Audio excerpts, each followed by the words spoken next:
Welcome to Sreeja TV.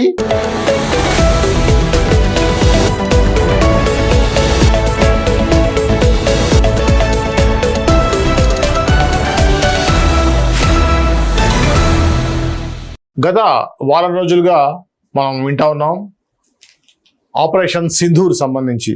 Sindoor 2.0 కూడా అవుతా ఉంది. ఈ క్రమంలో ఒక పక్కన కాల్పుల విరమణ అని, ఇంకో పక్కన ట్రంప్ మధ్యవర్తిత్వం, పాక్ వచ్చేసి ఐక్యరాజ్య సమితిలో ఈ యొక్క యుద్ధాన్ని ఆపాలని కోరటం, ఇవన్నీ జరుగుతున్న నేపథ్యంలో వాస్తవానికి ఈ రోజు ఉన్నటువంటి పరిస్థితి ఏమిటి అనే విషయాన్ని చర్చించడానికి స్టూడియోకి వచ్చారు చందు జనార్దన్ గారు. నమస్తే జనార్దన్ గారు. నమస్తే చందు గారు, మనం ఇప్పుడు దీన్ని ఏ విధంగా చూడాలి? ఏంటి ఈ యొక్క కన్ఫ్యూజన్? యుద్ధం ఆగినట్ట, అయితే కాల్పులు జరుగుతున్న ఒక పక్క నుంచి బార్డర్లో, దీన్ని మనం ఏ విధంగా చూడాలి? ఇది ఇంకా దీని యొక్క స్టేటస్ ఏంటి రైట్ నౌ? గుడ్ మార్నింగ్ అండి. చూసుకున్నట్టయితే పహల్గాం దాడి తర్వాత భారతదేశం వివిధ దళాలకి పూర్తి స్థాయి అధికారాలు ఇచ్చింది. అదేవిధంగా ఉన్నత స్థాయి సమావేశం ఏర్పాటు చేయటం, ప్రధానమంత్రి అదేవిధంగా రాజ్నాథ్ సింగ్ గారు దీన్ని నేరుగా పర్యవేక్షిస్తూ ఎప్పటికప్పుడు సమీక్షించడం, ఈ విధానంతో ముందుకు పోయిన పరిస్థితి ఉంది. పహల్గాం దాడి తర్వాత ఉగ్ర స్థావరాల 9 ప్రాంతాల్లో ఒకేసారి భారత సేనలు దాడి చేశారు. చేసిన సందర్భంలో దాదాపుగా 100 మంది ఉగ్రవాదులు చనిపోయిన నేపథ్యం ఉంది. ఈ నేపథ్యాన్ని చూసుకున్నట్టయితే ఆ ఉగ్రవాదుల యొక్క అంత్యక్రియలు, వారి యొక్క పూర్తి స్థాయి బాధ్యత పాకిస్తాన్ ప్రభుత్వం తీసుకుని ఆర్మీ అధికారులు దగ్గరుండి అంత్యక్రియలు పూర్తి చేసిన నేపథ్యంలో ఉగ్రవాద నాయకత్వం, దాంట్లో దళ కమాండర్ వీళ్ళంతా కూడా పాల్గొని అంత్యక్రియలను పర్యవేక్షించి అంత్యక్రియలను పూర్తి చేశారు. దీని మీద ప్రధానమంత్రి నరేంద్ర మోడీ గారు మొదటిసారిగా మాట్లాడిన నేపథ్యం చూసుకున్నట్టయితే, ఉగ్రవాదులే కాకుండా ఉగ్రవాదులకి తిరిగే దేశం పాకిస్తాన్, అంటే పాకిస్తాన్ ఉగ్రవాదానికి పూర్తి స్థాయి మద్దతు ఇస్తా ఉంది. ఉగ్రవాదులనే కాదు, ఉగ్రవాదు తిరిగే దేశం కానీ ఉగ్రవాదులకి పూర్తి స్థాయి మద్దతు ఇచ్చే దేశాన్ని కూడా ఉపేక్షించబోమనేది భారత ప్రధాని నరేంద్ర మోడీ గారి వ్యాఖ్య. అది పాకిస్తాన్ హెచ్చరికగానే భావించింది. హెచ్చరికగా భావించడంతో పాటు ప్రపంచంలో ఉన్న అగ్రదేశాలు, ఇతర దేశాలు, చిన్న దేశాలు, టర్కీ లాంటి దేశాలు కూడా ఆశ్రయిస్తూ వారి యొక్క సహకారం కావాలని అర్థిస్తూ ముందుకు పోతా ఉంది పాకిస్తాన్. ఈ నేపథ్యంలో భారత్తో ఢీకొట్టే పరిస్థితి లేక ఏదైతే పాకిస్తాన్లో ఉండే వైమానిక ప్రాంతాలు నిర్వీర్యం అవటం, ఎయిర్ బేసిల మీద భారత సైన్యం దాడులు చేయటం, దాన్ని నిర్వీర్యం చేయటంతో పాకిస్తాన్ ప్రభుత్వం అతలాకుతలమైన పరిస్థితి ఉంది. ఆర్మీ సేవలు ఇవన్నీ కూడా అయినా కూడా హాట్ లైన్లో డిజిఎంఓస్కు మాట్లాడుకున్న నేపథ్యం చూసుకున్నట్టయితే, ఏదైతే అమెరికా జోక్యంతో సీజ్ ఫైర్ ప్రకటన జరిగిందో, సీజ్ ఫైర్ ప్రకటన జరిగిన రోజు కూడా రాత్రిపూట డ్రోన్లు స్వైర విహారం చేసినాయి. దాదాపుగా డ్రోన్లన్నీ కూడా పూర్తి స్థాయి ఏదైతే పాకిస్తాన్ బోర్డర్లో ఉన్న రాష్ట్రాలు ఉన్నాయో వాటి మీద డ్రోన్లు అనేక వందలాది డ్రోన్లు వస్తానే ఉన్నాయి. దాన్ని భారత సైన్యం నిర్వీర్యం చేస్తూ ఉంది.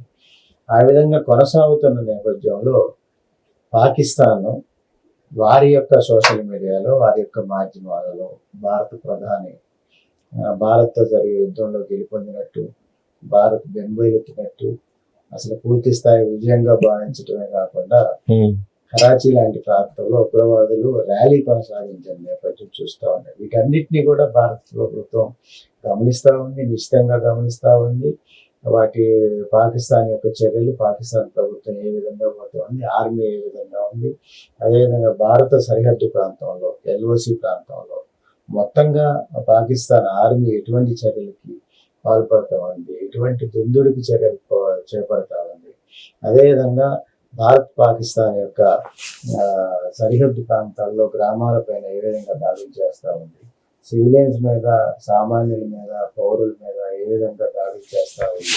వీటన్నిటిని కూడా భారత ప్రభుత్వం తీవ్రంగా పరిగణిస్తూ ముందుకు పోతా ఉంది. ఈ నేపథ్యంలో త్రివిధ దళాల నాయకులు, త్రివిధ దళాల అధికారులు పూర్తి స్థాయి సమావేశం ఏర్పాటు చేసుకోవటం, రోజువారీ సమీక్షను ఏర్పాటు చేసుకోవటం, ఏదైతే వారికి కావాల్సిన సలహా మండలిని భారత ప్రభుత్వం నియమించిందో వారి సూచనల మేరకు త్రివిధ దళాలు కూడా ముందుకు పోతున్న నేపథ్యం ఉంది.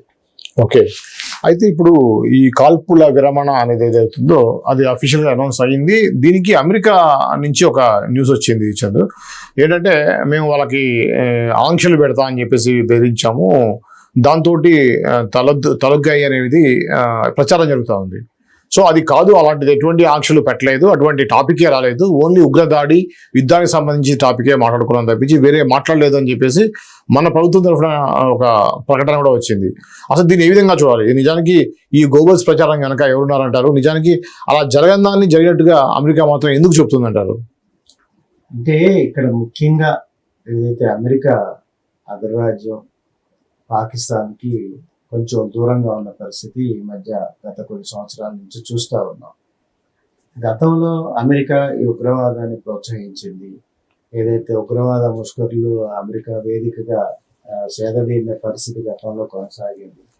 తర్వాత కాలంలో ట్విన్ టవర్స్ మీద ఉగ్రవాదులు దాడి చేయటం, వారిని హతమార్చేందుకు గాను పాకిస్తాన్ ఒక ప్రాంతంలో లాడెన్ని హతమార్చడం, వీటన్నిటిని కూడా గతంలో చూసాం. ట్విన్ టవర్స్ మీద దాడి జరిగిన తర్వాత మాత్రం తప్పనిసరిగా అమెరికా ఉగ్రవాద దేశంగా పాకిస్తాన్ని గమనించింది. ఆ విధంగా ముందుకు పోయిన పరిస్థితి ఉంది.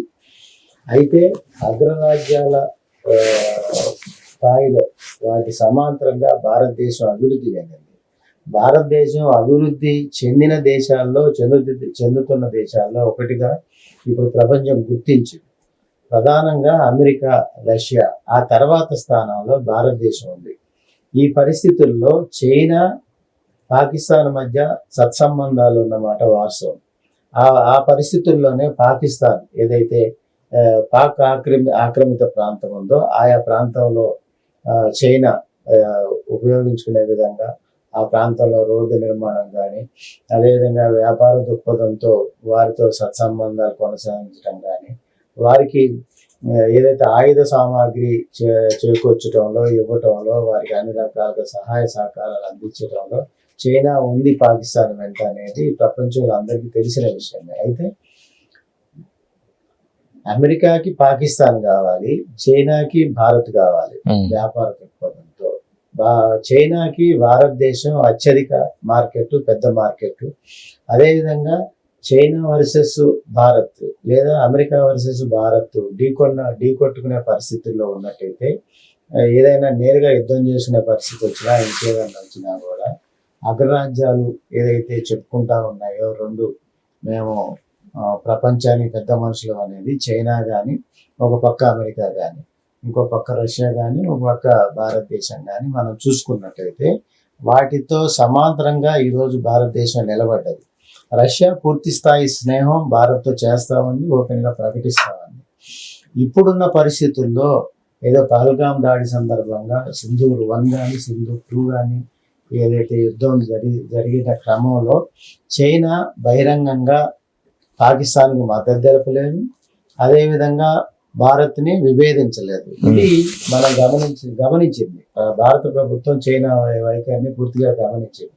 గతంలో లాక్డౌన్ సందర్భంలో, కరోనా సందర్భంలో భారత ప్రధాని నరేంద్ర మోడీ గారు మేడ్ ఇన్ ఇండియా అనే ఒక స్లోగన్ తోటి మొత్తం చైనా మీద ఆధారపడకుండా భారతదేశంలోనే మనం స్వతంత్రంగా తయారు చేసుకోవాలి, పూర్తి స్థాయిలో చైనా నుంచి ఇక్కడ నాణ్యత లేని వస్తువులు దిగుమతి అవుతా ఉన్నాయి, అదేవిధంగా భద్రతకు సంబంధించిన అంశాలు కూడా దాంట్లో ఉన్నాయనే ఆలోచనతో చైనాని ఢీకొట్టే పరిస్థితుల్లో వ్యాపార దృక్పథంతో మేడ్ ఇన్ ఇండియా కాన్సెప్ట్ భారత ప్రధాని నరేంద్ర మోడీ గారు కానీ, భారత ప్రభుత్వం కానీ తీసుకొచ్చి సక్సెస్ సాధించింది భారతదేశం. ఈ పరిస్థితుల్లో చైనా యొక్క వ్యాపారం పూర్తి స్థాయిగా తగ్గిపోయింది, చాలా పెద్ద ఎత్తున తగ్గిపోయింది. కాబట్టి చైనా యొక్క ముడి సరుకు మీద కానీ, చైనా ఉత్పత్తుల మీద కానీ, చైనాలో తయారు చేసే కంపెనీ వారంటీతో తయారయ్యే వస్తువులు లేదా అదే కంపెనీకి సంబంధించిన డూప్లికేట్ వస్తువులు కూడా చైనాలో తయారవుతాయి. చైనాలో ఒరిజినల్ తయారవుతుంది, అదే వస్తువు డూప్లికేట్ కూడా తయారు చేసి ప్రపంచానికి సరఫరా చేసే బాధ్యత చైనా ఉంది. ఈ నేపథ్యంలో చైనా కాస్త వెనక్కి తగ్గి ఏదైతే పహల్గాం దాడుల తర్వాత సింధూర్ 1, సింధూర్ 2 పాకిస్తాన్ వర్సెస్ భారతదేశంగా కొనసాగుతున్న ఈ రెండు ప్రక్రియల్లో చైనా తెలివిగా వ్యవహరించింది, తెలివిగా ఉంది. కానీ పాకిస్తాన్ పెద్ద మనిషిలాగా బాధ్యత వహించాలనే నేపథ్యంలో ఏదైతే అణు యుద్ధం జరుగుతుంది, అణు యుద్ధం జరిగితే దేశాలకి నష్టం, ప్రపంచానికి నష్టం.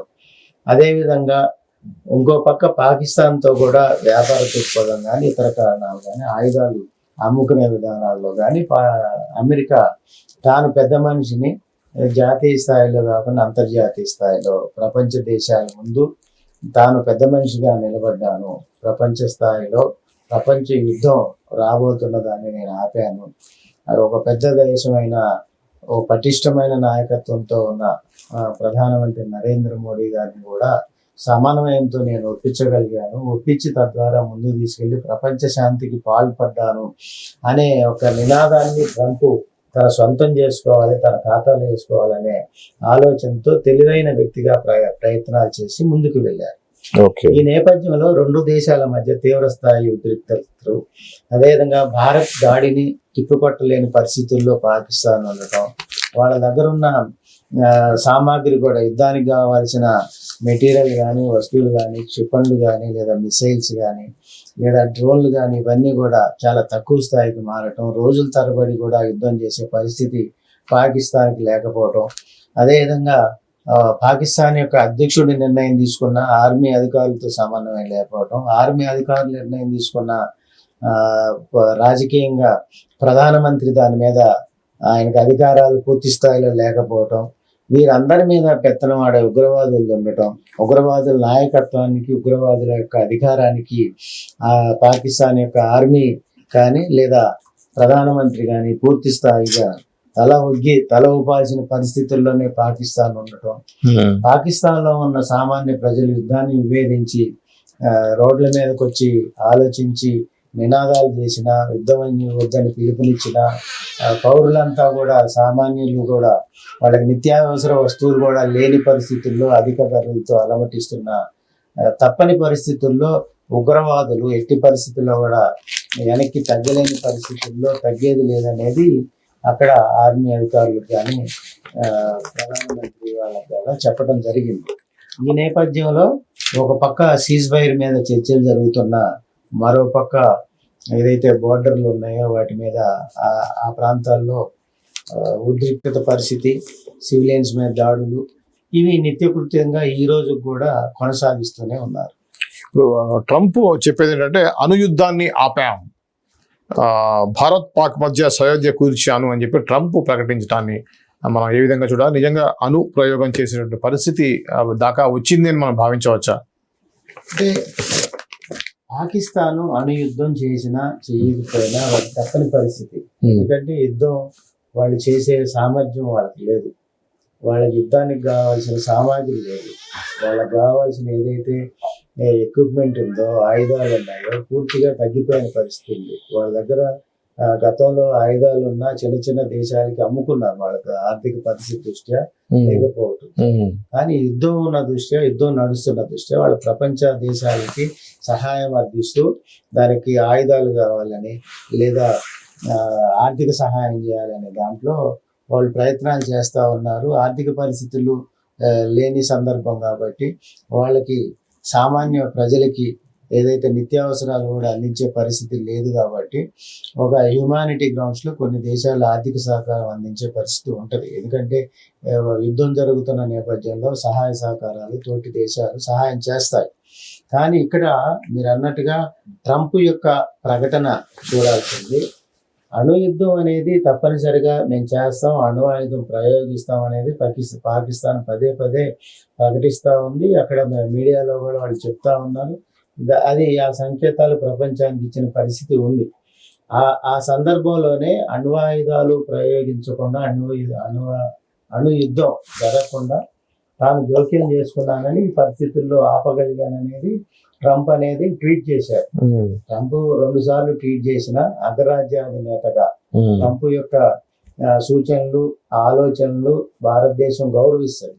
అదేవిధంగా ప్రధానమంత్రికి నరేంద్ర మోడీ గారికి ట్రంప్కున్న సత్సంబాల దృష్ట్యా వారి యొక్క సూచనల పట్ల ఆలోచన చేసే ఈ పరిస్థితి ప్రధానమంత్రి నరేంద్ర మోడీ గారికి భారతదేశానికి కానీ ఉంటుంది. ఎందుకంటే అటువంటి సత్సంబంధాలు భారతదేశానికి అమెరికాకి ఉన్న నేపథ్యంలో వారు చర్చలు జరిపారు. ఈ చర్చలు జరిపిన సందర్భంలో సీజ్ ఫైర్ అనే కాన్సెప్ట్ ని తెర మీదకి తీసుకొచ్చిన పరిస్థితి, దాని మీద ట్రంప్ ముందుకెళ్లారు.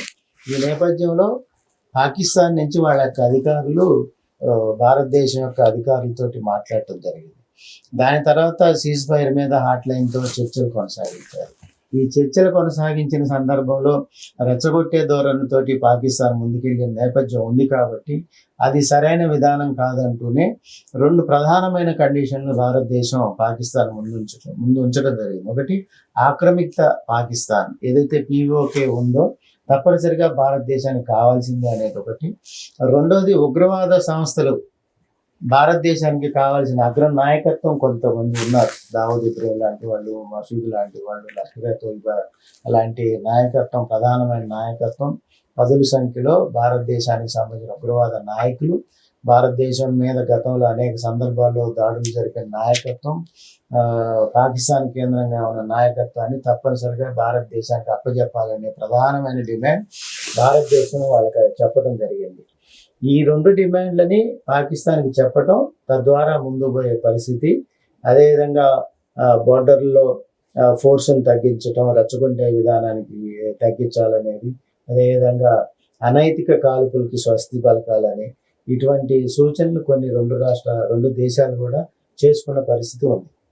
ఓకే, ఇది అండి మనకి ఇప్పుడు ఏదైతే ఆపరేషన్ సింధూర్ సంబంధించి పాకిస్తాన్ ఇండియా మధ్య ఉన్నటువంటి ఉద్రిక్త వాతావరణాలు ఎలా ఉన్నాయి, అలానే అమెరికా యొక్క జోక్యం ఎలా ఉంది, ట్రంప్ ఆ స్టేట్మెంట్ ఇవ్వడానికి కారణం ఏంటనే అంశాల గురించి మనం చందు జనార్దన్ గారితో మాట్లాడి తెలుసుకున్నాం. మరో అంశంతో మళ్ళీ కలుద్దాం. అంతవరకు చూస్తూనే ఉండండి CJ TV. నమస్తే అందరికీ. నమస్తే.